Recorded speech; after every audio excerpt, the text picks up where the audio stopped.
go ahead and call the meeting to order. Kristen, would you take the roll, please? Commissioner Corbin, Commissioner Johnson, Mayor Lindsay, Here. Commissioner Phil, Here. Commissioner Waldner. Here.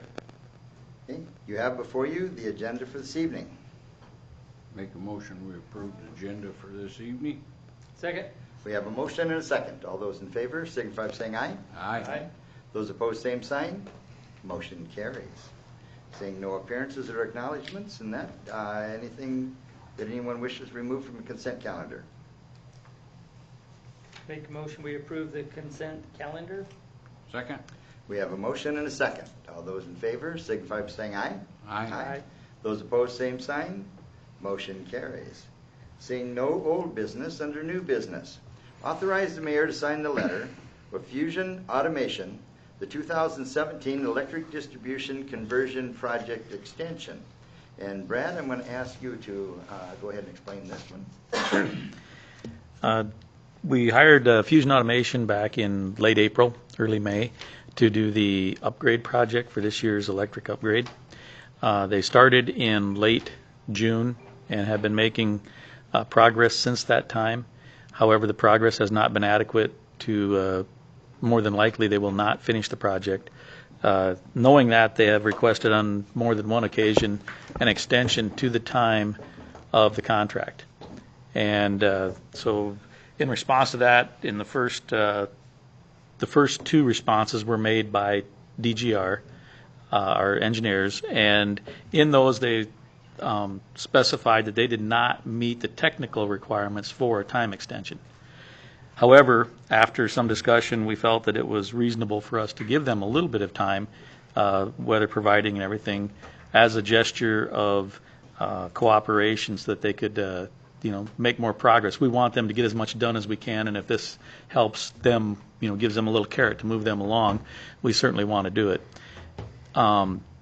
The 14 days, I didn't count up the exact amount. It'd be about, was it $400 a day? So $6,400 or whatever. It's $5,600 in liquidated damages that we would be forgiving, if you will, in doing this.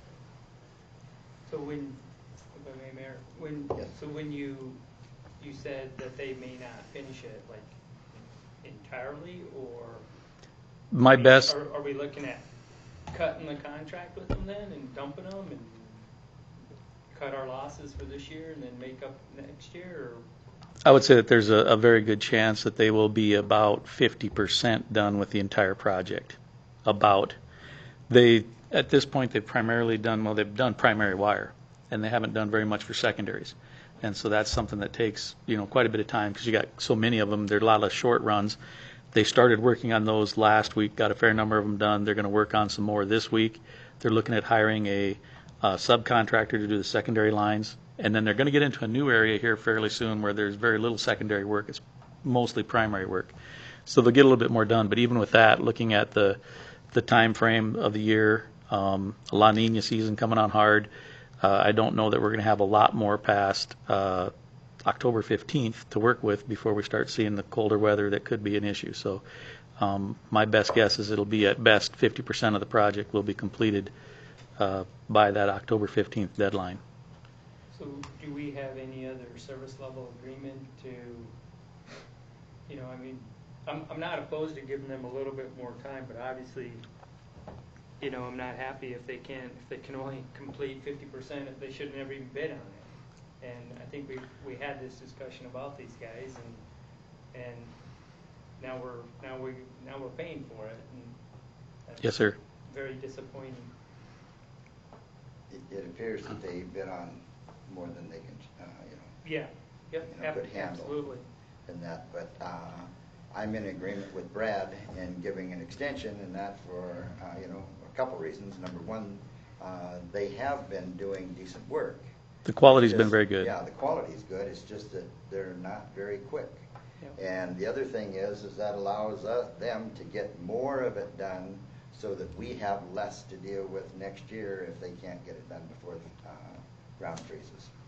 I have two questions. First of all, I don't think that we should give them an extension, because there's been times that they've only worked maybe 4 days, and when you come in and bid a job, sometimes it takes 5-6 days a week. Sure, it's nice to go home, but yet you've got a commitment here that you bid and now you can't fulfill. And my second question is, are we gonna get any subsidy back from them on the overtime with our employees being on job site with them? On the first part, they have been working more Fridays after, we had kind of a pretty significant meeting with them around August 15th. And since that time, they've been working Fridays, not with a full crew, but at least with a partial crew pretty much every Friday, trying to get more work done. That was going to be their quote-unquote ace in the hole that they were going to use to try to get caught back up. So they've been using that. So they have been working on Fridays, but not the full crew. The second part, about the only way I see us getting anything back from the contractor would be in liquidated damages, in which case it would more or less come out of their retainage, the 10% retainage that we have on their contract. The liquidated damages would come out of that. One of the reasons to possibly extend the contract is that there's more payment to go out, and thus more liquidated damages that could be charged against the contract. Not that, that's the sole intent. The sole intent is to allow them more time to get more work done without liquidated damages, to try to, give them the carrot. You got a carrot and a stick. You want to give them the carrot to try to move them forward as fast as you can. And if they don't get enough done, that's when you bring out the stick. So, I got two questions. Is there a place to which you could say, we'll give this an extension, but you need to be to such and such a place at a minimum in the project? We had a teleconference call today with DGR, Fusion Automation, and the electric staff. And in that conversation, we talked about the completion of the secondaries. That's the thing that's been kind of lacking up to this point. And that basically, if we can get them caught up in their secondaries, that we would work to try to get them an extension. And kind of a give and take, a compromise position, that if they can get us all caught up, get the holes all backfilled, get the secondaries all connected up and everything, then we would work towards getting them an extension. So. And from my viewpoint, we need to get as much of this done for the citizens of Madison this year as we possibly can, because otherwise it puts a bigger problem on top of us next year in trying to get next year's project done and finishing up this year's project. So the quality is there. I don't think anybody disagrees with that. I think certainly, I guess my frustration is they're not even 50% done with the thing, and they're supposed to be done with it. So they're not even going to get done with it. So do we get any money back then? I mean, they're not completing, in my mind, they're not completing the contract. I guess I'm maybe missing something. The process is we have to work through to the end of the contract time, whether it's extended or not. And at that time, then the options that we have become available that we'll have to work through as a city commission and legal staff to go through that process. There's a process at the end of the project, depending on where we're at. We're not there yet. And so, October 1st. yeah, Okay. unless we extend it, then it'd be October 15th. So this extension is trying to go to the 15th? From the 1st to the 15th. Yes, sir. Okay. Sorry. Okay, no, that's fine. Correct me if I'm wrong, David. What kind of a policy is us 5 people up here going to open up for the next contractor that is going to be in trouble down the road, not getting done? What?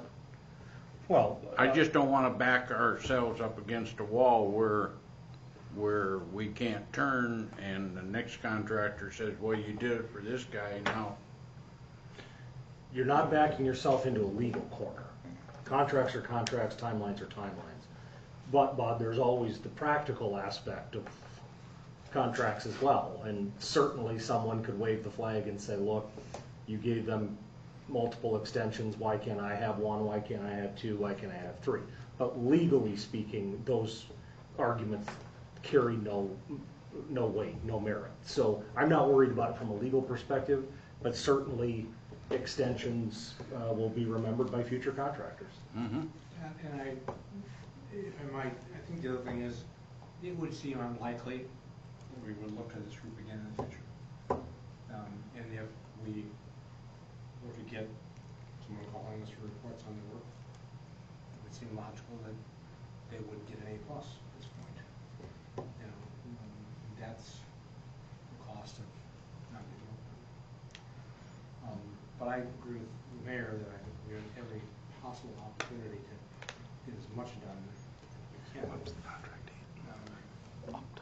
I'm sorry. That's the hand, right now. I was just gonna ask, okay, so can we extend this, but then still penalize them?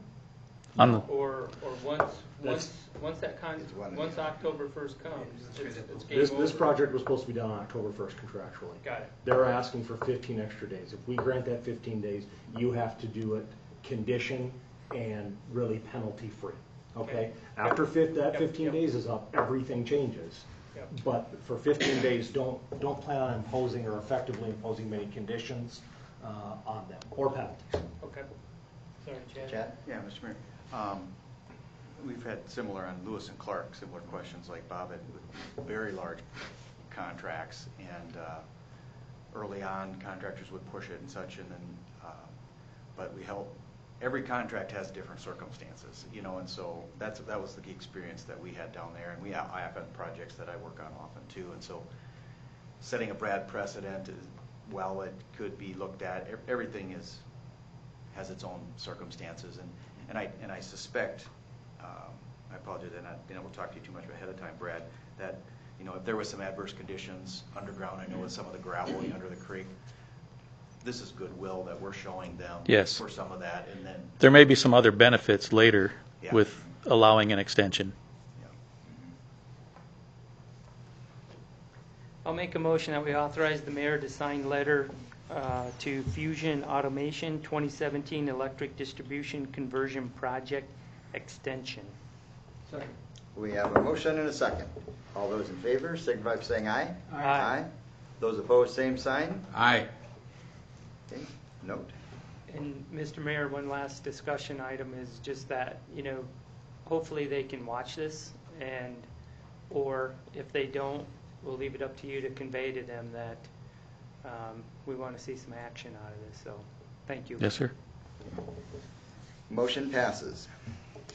Number 2, authorize the mayor to sign a quote with Clean Harbors Environmental Services Incorporated, hazardous and non-hazardous waste disposal on the Wink property. And again, I'm going to ask Brad to address this one.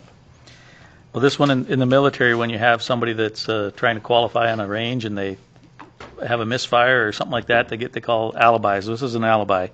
There was a barrel of material that was found after the National Guard had come through and after the other companies had come through and do the testing on the materials to see what was in them. This is an unmarked barrel that was sitting on the west loading dock. Didn't even know it was there till we went to go in to do some work on the tank, the big tank, and found this barrel, and it has like 2/3 full.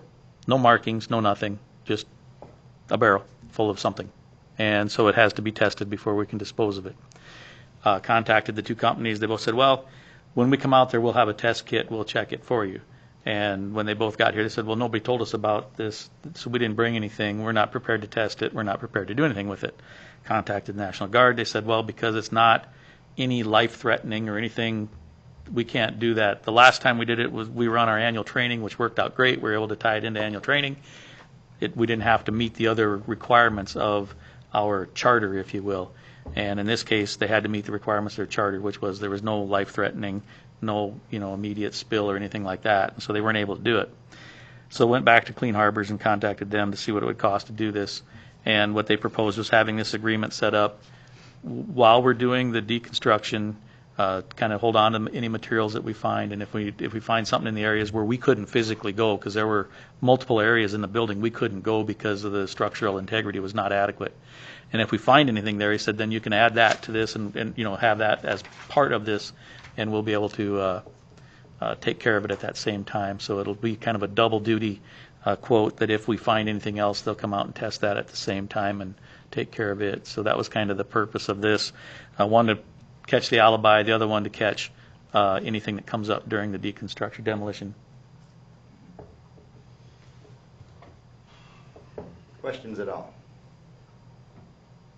So they are going to test The one that we have, yes. Yes. and then anything else? Anything else that we, They'll go back with? yeah, anything else that's produced from the demolition. And I went again with Chad. We went down through the building, went through it, found one more 5-gallon pail of something that was never there before. But it does have Wink on top of it, so I don't know where it was sitting before. But we went through every single room. You check everything out, and it's. I don't understand how you can go through. I've been through it. This will be the third time, and looking for chemicals, checking all the barrels, rocking them, checking everything, and you think you've checked everything, and next thing you know, you find something sitting there, and it's like, where did this come from? I've been through this twice before, so it's I won't say that we're 100% clean, because there could be something where we haven't checked, or And there's a lot of rooms, and there's some of them that are not safe to be in. yeah. So it would be if something happened to show up in those during the demolition process. I'll make a motion, we authorize the mayor to sign the quote for Clean Harbors Environmental Services Incorporated hazardous and non-hazardous waste disposal for the Wink property. Second. We have a motion and a second. All those in favor, signify by saying aye. Aye. Aye. Those opposed, same sign. Motion carries. Number 3, first reading and set a date of hearing for ordinance number 1593. Amend Appendix B, zoning, adding multiple use, and I forgot the Egan Avenue Overlay District. And I'm going to ask Chad to address this right now. Yes, thank you, Your Honor. Yes, mixed use, MUE is mixed use, dash E is for Egan, so. Okay. Yeah. Thank you, Your Honor. This was before the Planning Commission last Tuesday when they met. There was a request by a gentleman to add this particular overlay district onto his property. The property is the Garfield School area. The underlying zoning is currently general business. It's not changing. There are such things that exist in our zoning ordinance which are overlay districts, which have a variety of items that you can do in addition to those. Most particularly, the Egan Avenue one is to encourage mixed type of uses, residential mixed with businesses and so on. And so, after several discussions with Mr. Hope and other parties familiar with his situation, it seemed appropriate to ask that this overlay district be added to this parcel. A brief bit of back history is in '04, the owner immediately prior to Hope, and actually changed hand in the process, started a rezone at that time to change it from a residential district to general business district. That did go through, and it was changed to general business. It is general business today. In 2008, we went through an update to our comprehensive plan. And immediately after that, in 2009, we updated the zoning ordinance to be consistent with the comprehensive plan. And at that time, one of the things in the comprehensive plan was to encourage mixed uses along Egan Avenue and so on. And so there was a variety of other things that were changed in each zone. Some things didn't seem like they fit here and there in the Planning Commission, and ultimately the Commission too, under the recommendation of the Planning Commission, changed the ordinance in several ways. And one of the ways that affected Mr. Hope's property was there was apartment houses that was previously included in the general business zone that was removed. And that was what he had thought was capable to be done there, and it was not anymore. What this does is, among other things, is it restores the capability to have some residential components on that property, which existed prior to 2009. Not exactly the same. We did, before this went before the Planning Commission, I ran this scenario and by first district, this and the other, and the next item in the next agenda item by them to talk about what would be an appropriate way to do it. There's more than one way to go about trying to address this issue. And this is one that was thought to be reasonable. Planning Commission unanimously approved it after their hearing, and they recommended it to you. I would recommend approval of this. In 2 weeks, there'll be an official hearing before the City Commission. That's the process that's necessary for a zoning ordinance change, is each party, the Planning Commission and the City Commission, has to have a hearing. And so in 2 weeks, there'll be a hearing. And that's, tried to be brief, and I'd be happy to answer any questions. Yeah, and you know, as Chad said, you know, at the time that they purchased it, that the capabilities were there. And then the city went through, reworking on some of the ordinances, and it got taken out in 2009, but it was put on all of the other Egan properties going down through there, but missed this one.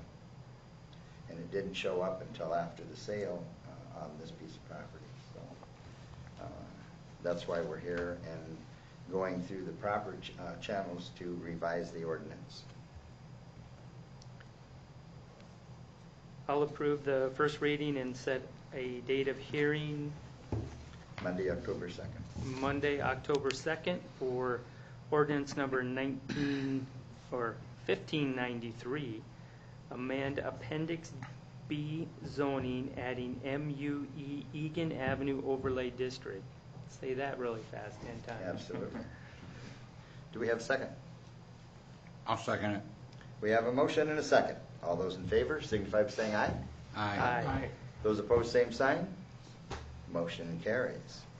Number 4, first reading and set a date of hearing of ordinance number 1594, amend Appendix B zoning MUE Overlay District. Chad, will ask you to address that too. Yes, thank you. Very related to what we had just talked to with Mr. Holt. This mixed-use Egan Avenue Overlay District doesn't have a use in it for twin homes. The purchasing party would like to do that on the south side of that property, and so there's a need to modify said overlay district by adding this as a conditional use, and that is exactly what this ordinance does. It goes through the same timeline of the ordinance change process as the previous one, and so they had a hearing that unanimously recommended approval last Tuesday, and then there's this first and second reading and a hearing on this in 2 weeks. I would also recommend approval of this, and this was also vetted by First District, and again, there's more ways to do it. Well, this is one that would be suitable in their opinion as well, that they were comfortable with. And I'll note that in your packet, it says this hearing for this would be Tuesday, October 2nd. The correction on that should be, it will be Monday, October 2nd. So when you make your motion, it would be for Monday, October 2nd. I'll make that motion. First reading and set date of hearing for October 2nd for ordinance number 1594, amend Appendix B's dash zoning, amend MUE Egan Avenue Overlay District. Second. Okay, we have a motion and a second. All those in favor signify by saying aye. Aye. Those opposed, same sign. Motion carries. Saying no announcements, no executive session, do we have a motion to adjourn? Second. Okay, we have a motion and a second. All those in favor signify by saying aye. Aye. Those opposed, same sign. Motion carries. Thank you, everyone. So get through the week. Yep. But then find me.